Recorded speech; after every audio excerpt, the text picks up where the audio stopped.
नमस्कार, आदर्श हिमाचल पर आपका स्वागत है। आज हम बात करने जा रहे हैं एनपीएस कर्मचारी महासंघ के राज्य मुख्य प्रवक्ता कुशाल शर्मा जी से। 2003 के बाद पेंशन स्कीम बंद कर दी गई है। इसी की बहाली को लेकर ये लोग संघर्षशील हैं। सर, स्वागत है आपका। धन्यवाद। तो सर, थोड़ा सा ये बताएंगे कि एनपीएस कर्मचारी महासंघ की हिमाचल में स्थापना कब हुई और कब से ये क्रियाशील है? ये जो एनपीएस कर्मचारी महासंघ है, ये 2015 से हिमाचल में बड़ी सक्रियता से काम कर रहा है और आरंभ में बड़े चंद लोग हम इसमें थे और धीरे धीरे जो है ये आज बहुत ही बड़ा संघ बन चुका है। मैं कह सकता हूँ कि जितने भी कर्मचारी संघ है, सबसे बड़ा संघ ये है, क्योंकि इसमें 85,000 लोग सीधे रूप से प्रभावित हो रहे हैं और जिसमें 30 से 35,000 की हमने सदस्यता भी करवाई है। और ये जो पुरानी पेंशन है जो बंद कर दी गई थी, तो उसी को लेकर के ये संघर्षरत है। पेंशन की बहाली को लेकर अभी तक आपकी क्या एक्टिविटीज रही हैं? क्या क्या आप लोग कर चुके हैं अभी तक? ये आरंभ में जब ये शुरू में संघ बना, ये धीरे धीरे ग्रो अप करते गया, जिसके हमारे प्रदेश के अध्यक्ष श्री नरेश ठाकुर जी हैं। और हमने यहाँ पे 25 जुलाई 2017 को एक बहुत बड़ी रैली सचिवालय के बाहर की थी और परिणाम स्वरूप उस वक्त जो डीसीआरजी बंद कर दी गई थी, क्योंकि ये भी एक एनपीएस का ही पार्ट था, उसकी बहाली हुई। और उसके पश्चात अभी 2018 में जब नई सरकार बनी, उसके पश्चात भी हमारा जो संघर्ष है वो जारी रहा। और 28 अक्टूबर 2018 को जितने भी हमारे सांसद हैं, वैसे ये देशव्यापी आह्वान था, जितने भी देश के हमारे सांसद हैं, और मैं हिमाचल की बात करूं, यहाँ जैसे हमारे 4 सांसद हैं, चारों सांसदों को एक घर में 28 अक्टूबर 2018 को विशाल संख्या में लोगों ने उपवास किया और उसके माध्यम से ये संदेश देने की कोशिश की गई केंद्र सरकार को, क्योंकि ये सरकारों का प्रदेश सरकारों का मानना है कि ये केंद्र से बंद है। यद्यपि जो प्रदेश सरकार है ये इसमें इंडिपेंडेंट है, क्योंकि हमने एक आरटीआई ली थी, उसके तहत ये इंडिपेंडेंट है, ये पेंशन को लागू कर सकती है। फिर भी इन्होंने कहा ये सेंटर का मामला है। हमने कहा, तभी हमने सांसदों के माध्यम से ये केंद्र सरकार को सचेत करना चाहा कि भाई जो है ये जो गंभीर मुद्दा है पुरानी पेंशन का बहाली का, इसको तुरंत बहाल किया जाए। और उसके पश्चात हमारा 30 अप्रैल 2018 को दिल्ली के रामलीला मैदान में भी हुआ, इससे पहले हो गया था। और उसमें हमारे पूरे देश से कम 2-3 लाख कर्मचारियों ने इसमें पार्टिसिपेट किया। और उसके पश्चात एक हमारा जो अभी 15 दिसंबर 2018 को दिल्ली में पुनः एक बहुत बड़ा आंदोलन हुआ, जिसमें 27 स्टेट के कर्मचारियों ने इसमें हिस्सा लिया और जिसमें 5-7 लाख लोगों ने, कर्मचारियों ने, पेंशन बिन कर्मचारियों ने इसमें हिस्सा लिया। और उसके पश्चात पीएमओ ऑफिस से कॉल आया और उन्होंने जो ये 10% अंशदान, क्योंकि इसमें 10% गवर्नमेंट एम्प्लॉय का करता है और 10% जो है गवर्नमेंट जो है उसमें अपना अंशदान देती है। जो वो 10% का था उसको उनको इन्होंने इन्हांस करके 14% किया, लेकिन वो हमें कबूल नहीं है। और क्योंकि हमारा जो मुख्य मुद्दा है वो पुरानी पेंशन बहाली का है। जी, तो आपने जिस तरह से बताया कि आप लोग अभी तक बहुत संघर्ष कर चुके हो, धरना प्रदर्शन, और लगातार आप लोग सक्रिय हो पेंशन बहाली को लेकर, क्या इन सब चीज़ों से आपको कुछ बेनिफिट मिला है? कुछ लगता है कि कुछ हद तक सफल आप हुए हो? जैसे मैंने कहा, 25 जुलाई 2017 को यहाँ पर हिमाचल सचिवालय के बाहर बहुत बड़ा धरना हुआ और उसमें जो डीसीआरजी थी वो सामने आई। और जो डीसीआरजी है, डेथ कम रिटायरमेंट ग्रेजुएटी, उसमें कम से कम जो एक कर्मचारी को है 5 से 10 लाख का कम से कम उसका लाभ मिलेगा। और इसके साथ साथ जो मैंने जैसे अभी मैं पहले भी कहा कि जो हमारा 25 नवंबर 2018 को दिल्ली में एक बहुत बड़ा आंदोलन हुआ, तो उसमें जो पीएमओ से ऑफिस से हमें निमंत्रण आया था, जिसके राष्ट्रीय अध्यक्ष हमारे विजय कुमार बंधु जी हैं, और उसको जो 10% से था उसको 14% किया। अभी जैसे हिमाचल सरकार ने भी इस बात को एक्सेप्ट किया है कि 10% से 14% हम मानते हैं।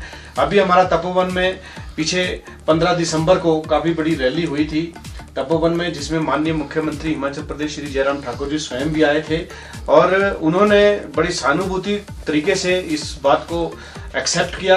और उन्होंने जो भाजपा का विजन डॉक्यूमेंट्री है उसमें ये मेंशन किया था कि हम पेंशन समिति का एक गठन करेंगे और उन्होंने उसको स्वीकारा था कि हम शीघ्र ही यहाँ हिमाचल में भी, जैसे अन्य राज्यों में भी हुआ, तो हम पेंशन समिति का गठन करेंगे और इस पेंशन समिति में जो पदाधिकारी है एनपीएससीए के, जो हमारा संघ है, उनको जो है उसमें प्रमुख रूप से आमंत्रित किया जाएगा। और साथ साथ में ये भी एक्सेप्ट किया था, क्योंकि जो सेंटर के लाभ है, केंद्र के लाभ है एनपीएस कर्मचारियों को जो मिलती है, जो नोटिफिकेशन हुई है, तो उसके तहत जो एनपीएस कर्मचारियों को लाभ मिलने हैं उसमें डिसेबिलिटी और जो है कैजुअलिटी होने पर फैमिली पेंशन का प्रावधान है। ये जो सीसी रूल 1972 का है, civil central civil services rule 1972, उसमें ये प्रावधान है और इसको एनपीएस में भी एज इट इज रखा गया है, जिसकी पॉलिसी बन करके सामने आई है। तो उन्होंने ये स्वीकारा था कि जो एनपीएस के केंद्र के लाभ हैं वो हम स्टेट में तुरंत लागू करेंगे और पुरानी पेंशन की बहाली को लेकर के जल्दी इसका हम यहाँ पर एक गठन करेंगे कमेटी का। और लेकिन उसके पश्चात ना तो कोई केंद्र के लाभ अभी तक हुए और ना ही जो है वो कमेटी बनी। अभी हमारा हाल ही में आपने देखा होगा, अभी 15 फरवरी 2019 को हमारा यहाँ चौड़ा मैदान में काफी बड़ी रैली हुई और जिसमें हिमाचल प्रदेश के कम से कम 25 से 30 हजार कर्मचारियों ने, भारी भरकम वर्षा हो रही थी और जो है रोड बंद थे, बर्फ गिर रही थी, उसके पश्चात भी पूरे दिन भर वर्षा रही, फिर भी 25 से 30 हजार लोगों ने यहाँ पे पार्टिसिपेंट किया और जिसमें हमने विभिन्न राजनीतिक दलों के जो प्रमुख हैं उनको भी आमंत्रित किया, जिसमें हमारे सीपीआईएम से राकेश सिंघा जी भी आए थे और कांग्रेस दल के जो कुलदीप राठौर जी हैं अध्यक्ष, वो भी आए थे और आम आदमी पार्टी के भी आए थे और हमने जो भाजपा के सतपाल सत्ती जी है उनको भी आमंत्रित किया था और जो है मुख्यमंत्री जयराम ठाकुर जी को भी उसमें आमंत्रित किया था। लेकिन शायद सेशन चल रहा था, इस वजह से वो नहीं आ पाए मुख्यमंत्री जी। यद्यपि उन्होंने हमारे निमंत्रण को स्वीकारा था, उसके पश्चात उन्होंने हमारे डेपुटेशन को बुलाया, हमारा 5 सदस्यीय डेपुटेशन उनसे मिला और उन्होंने जो है वही बात रिपीट की जो तब उन्होंने कही थी कि हम जो है पेंशन समिति का गठन करेंगे और केंद्र का लाभ जो हम देंगे। लेकिन अभी तक जो देखने में आ रहा है, अभी कैबिनेट हो गया, 2-3 कैबिनेट्स उसके बाद हो चुके हैं, पूरे कर्मचारियों की आशा थी शायद होगा, लेकिन अभी तक कोई भी परिणाम सामने नहीं आया। अभी हमें, जैसे आप देख रहे हैं, 2019 का चुनाव सामने है और जो है 2019 के चुनाव को लेकर के हमने अपना एक स्पष्ट एक नीति रखी है। हमारा एक स्लोगन है, एक ही लक्ष्य एक ही नारा, पुराना पेंशन अधिकार हमारा। और दूसरा हमारा स्लोगन है, पुरानी पेंशन जो बहाल करेगा वही 2019 में राज करेगा। यह हमारा स्पष्ट संदेश है, यह हमने पहले भी कहा, आज भी कह रहे हैं। आदरणीय जो जयराम ठाकुर जी हैं, कर्मचारी हितैषी रहे हैं, कई फैसले इन्होंने कर्मचारियों के हितों में भी लिए हैं और हमें पूर्ण उम्मीद है कि कोड ऑफ कंडक्ट लगने से पहले अगर हम ज्यादा नहीं तो कम से कम जो सेंट्रल लाभ हैं एनपीएस कर्मचारियों को जो मिलते हैं और जो कमेटी का गठन होना है उस पर वो तुरंत एक्शन करेंगे। जैसे आपने बोला कि लोकसभा चुनाव आने वाले हैं, आपको लगता है कि ये मुद्दा प्रभाव डालेगा या ये मुद्दा कुछ हद तक लोकसभा में प्रभावी रहेगा? बिल्कुल, ये निश्चित तौर से प्रभाव डालेगा। आपने देखा होगा अभी जैसे पुलवामा में बहुत बड़ी एक कह सकता हूँ एक बहुत बड़ा जो हमला हुआ और देश के लिए एक बड़ी चिंता का विषय है। पूरा जो कर्मचारी वर्ग है वो हमारे सैनिकों के साथ है, देश के साथ खड़ा है, नरेंद्र मोदी जी के साथ खड़ा है।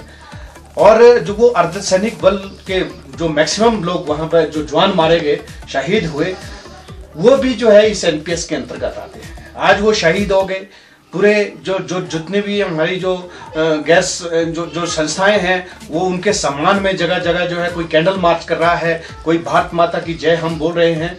ये उनके सम्मान में पूरा देश उनकी शहादत को स्वीकार कर रहा है और जो है हमारी सरकारें भी इस चीज को मान रही है कि हमारे सैनिकों ने वहां पर जो है शहादत दी है, कुर्बानियां दी है। लेकिन अगर आप धरातल पर देखेंगे, धरातल पर कुछ बात भिन्न है, क्योंकि जो वो अर्धसैनिक बल के जवान वहां पर शहीद हुए वो भी पेंशन के दायरे में नहीं आते हैं।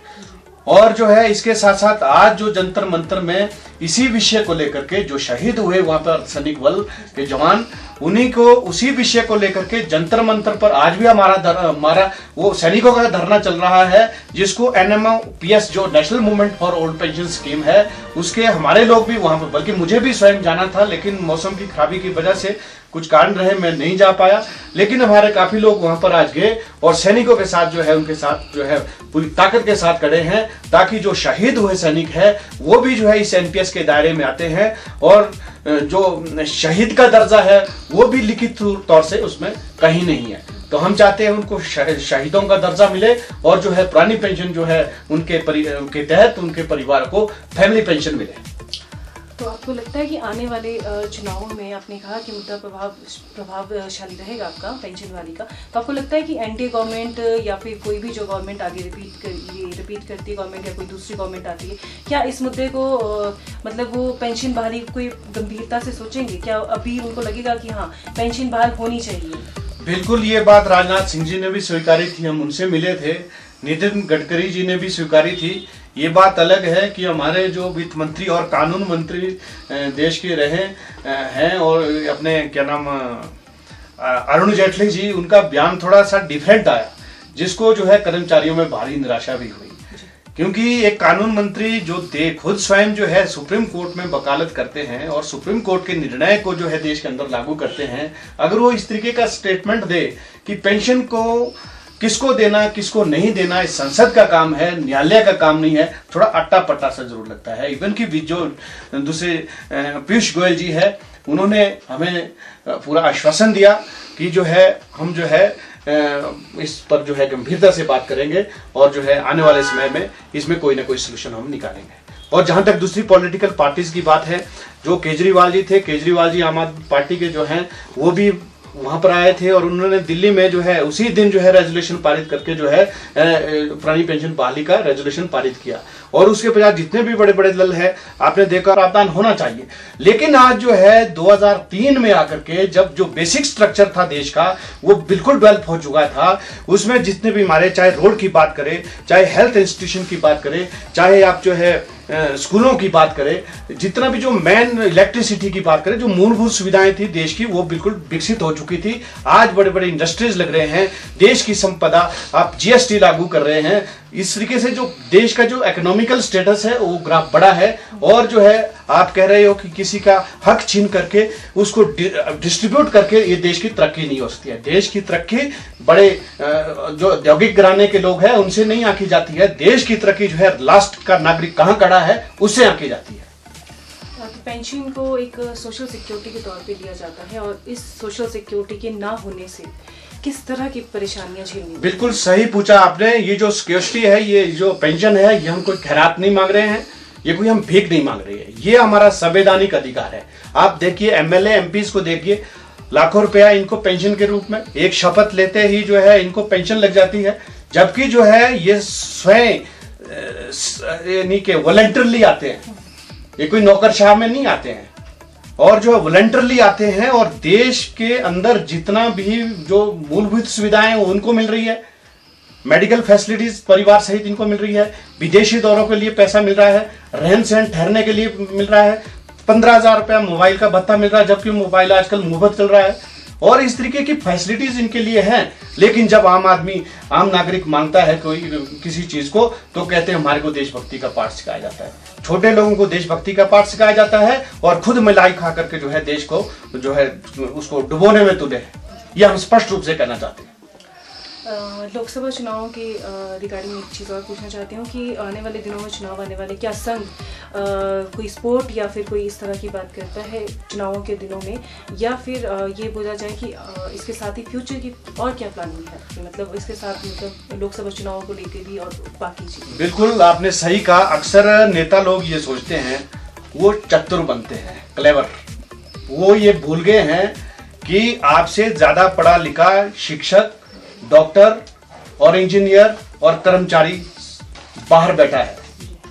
ऐसा नहीं कि उनके अंदर काबिलियत नहीं है। एक डॉक्टर बनता है पैसे से डॉक्टर नहीं बनता है, एक इंजीनियर बनता है पैसे से इंजीनियर नहीं बनता है, एक शिक्षक बनता है पैसे से शिक्षक नहीं बनता है, एक कर्मचारी बनता है अपने क्षेत्र का स्किल जो है जो वर्कर होता है वो बनता है, पैसे से नहीं बनता है। उसके लिए कड़ी मेहनत करनी पड़ती है, 15 से 18 घंटा स्टडी करना पड़ता है, तब जाके जो है उस मुकाम पर पहुंचा जा सकता है। और बाद में जितना हमारा टैलेंट जो है पढ़ लिख करके आज युवा आ रहा है, जो आज गवर्नमेंट सेक्टर में भी नहीं है, जो घर में बैठे लोग हैं, वो भी अपने जो आने वाली पीढ़ी से उम्मीद लगाए बैठे हैं, अच्छे स्कूलों में उनकी एजुकेशन हो रही है, वो ये उम्मीद लगाए बैठे हैं कि जाकर के कोई अच्छा जो आगे गवर्नमेंट सेक्टर में जाएंगे। लेकिन यहाँ पर देखें तो गवर्नमेंट सेक्टर का हाल माड़ा है।